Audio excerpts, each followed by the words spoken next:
அவர்களே, அன்று தொடங்கிய ஜால்ரா நிற்காமல் இன்னி வரைக்கும் போய்கிட்டு இருக்கே, எப்படி அது சாத்தியமானது? தினமலர், தினமணி, புதிய தலைமுறை மற்றும் பல ஊடகங்கள் சசிகலாவிற்கு அவ்வளவு சீக்கிரம் ஜால்ரா அடிக்க தொடங்கியது எப்படி சாத்தியமானது? ஒண்ணு நிச்சயமா தெரியுது, ஜெயலலிதா 5ஆம் தேதி மரணம் அடையல, அதுக்கு முன்னாடியே அவர் இறந்துட்டாரு. நான் இப்ப சொன்ன அனைத்தையும் செய்யறதுக்கு சசிகலா மற்றும் குடும்பத்திற்கு நேரம் தேவைப்பட்டது. அதை பத்தி பேசுறதுக்கு முன்னாடி இன்னொரு தகவல் பார்க்கலாம். டிசம்பர்ல ஜெயலலிதா மரணம் அடைஞ்சது தற்செயலா அல்லது திட்டமிட்ட செயலா?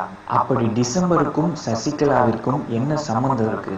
டிசம்பர் மாதம் 2011ஆம் ஆண்டு தனக்கு எதிராக சதி செய்கிறார்கள், தனக்கு ஸ்லோ பாய்சன் கொடுத்து கொல்ல பார்க்கிறார்கள் அப்படின்னு சசிகலாவையும் குடும்பத்தையும் போய்ஸ் கார்டனை விட்டே துரத்தினார் ஜெயலலிதா.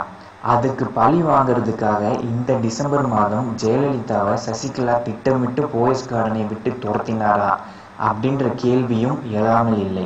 சில மாசங்களுக்கு அப்புறம் சசிகலா மன்னிப்பு கேட்டுட்டு திரும்ப போயஸ் கார்டனுக்குள்ள வந்துட்டாரு.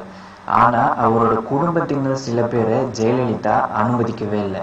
அதுக்கு பழி வாங்கத்தான் ராஜாஜி அரங்கத்துல ஜெயலலிதா உடல் அருகே தன் ஒட்டுமொத்த குடும்பத்தையும் நிறுத்தி வைத்தாரா சசிகலா அப்படின்ற கேள்வியும் எழாமல் இல்லை.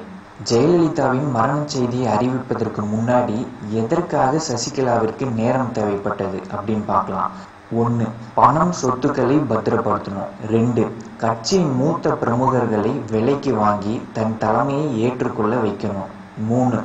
ஊடகங்கள் எவ்வாறு தன் புகழை பரப்ப வேண்டும் அப்படின்ற திட்டத்தை வகுக்கணும். 4. எதிர்கட்சிகளின் வாயை அடைக்கணும். இன்னி வரைக்கும் பாமக மட்டும்தான் சசிகலா பொதுச் செயலாளர் ஆவதை எதிர்க்கிறாங்க, மற்ற எந்த கட்சியுமே எதிர்க்கல. 5. ஜெயலலிதாவின் உடல்நிலையில் சிறிது சிறிதாக முன்னேற்றத்தை காட்டி பின்னர் பரிபூர்ண குணமடைந்து விட்டார் என்று சொல்லி பின்னர் திடீரென்று மாரடைப்பால் இறந்து விட்டார் அப்படின்னு சொல்றதுக்கு நேரம் தேவைப்பட்டது.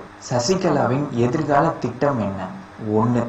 சசிகலா விரைவில் அதிமுகவின் பொதுச் செயலாளராக ஆகிவிடுவார். ஆனா சசிகலா தன்னை மக்களிடம் அறிமுகப்படுத்தணும். வெகு விரைவில் தந்தி டிவியிலேயோ இல்லைன்னா ஜெயா டிவியிலேயோ அவருடைய நேர்காணல் வரும்.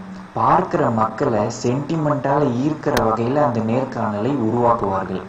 ஜெயலலிதா மரண தருவாயில இருக்கும்போது நீதான் இந்த கட்சியை பார்த்துக்கணும், நீதான் என்னுடைய அரசியல் வாரிசு அப்படின்னு சொல்லியதாக சசிகலா கண்ணீர் மல்க தெரிவிப்பார். எனக்கு கட்சி பதவியெல்லாம் விருப்பம் இல்லைங்க, அம்மா ஆணையிட்டார்கள், கட்சிக்காரர்களும் வற்புறுத்துறாங்க, அதனால தான் நான் பொதுச் செயலாளர் பதவிக்கு வந்தேன் அப்படின்னு